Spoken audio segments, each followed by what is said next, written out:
Hello, we are GeckoCom. When we talk about invisible infrastructure of health, we can look at it in many ways. For example, physical infrastructure being present and improving that invisible infrastructure, or the physical infrastructure is missing, limited, or uneven, which means we need to design deliberately, taking into account limited connectivity, distance, or access. This is where we're focused. We are building an asynchronous low bandwidth support system that enables medical specialists to provide guidance to frontline providers in remote settings like rural Ethiopia.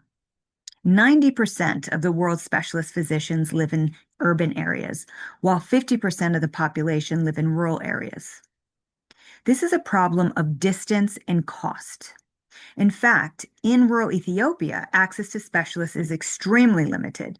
In some areas, nearly 1/3 of households report being unable to access care when needed, and this is most often due to facilities being too far away or too expensive. The result is higher maternal mortality, higher under 5 mortality, and higher premature mortality from non-communicable diseases. In reality, when we look at maternal deaths in the rural areas versus the capital, we're talking about 326 versus 74.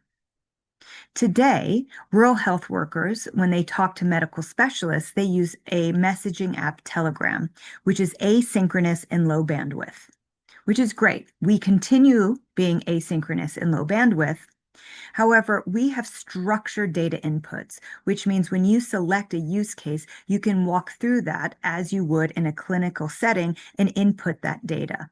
We are also secure and encrypted by nature, and we're designed for healthcare, not for personal use. And we take that informal support network created with Telegram and we pair that with robust training. For the hackathon, we ideated on day one, we looked at similar pilots, and we reviewed the 5 use cases where we could make the most traction. We built a demo, and that prototype walks through a full use case flow for prenatal exams.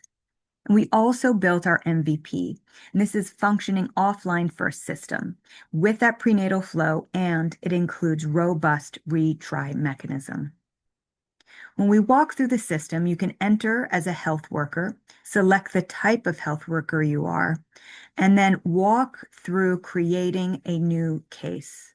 You select the case and you walk through the process as you would in a clinical setting.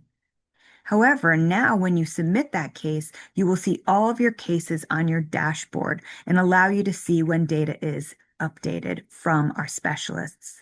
The specialist logs in and sees what's been assigned to them and can provide information to those clinicians. GeckoCom saves lives. But who will pay for this?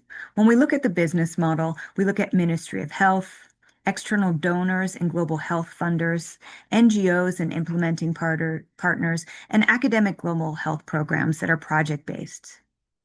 Thank you for listening.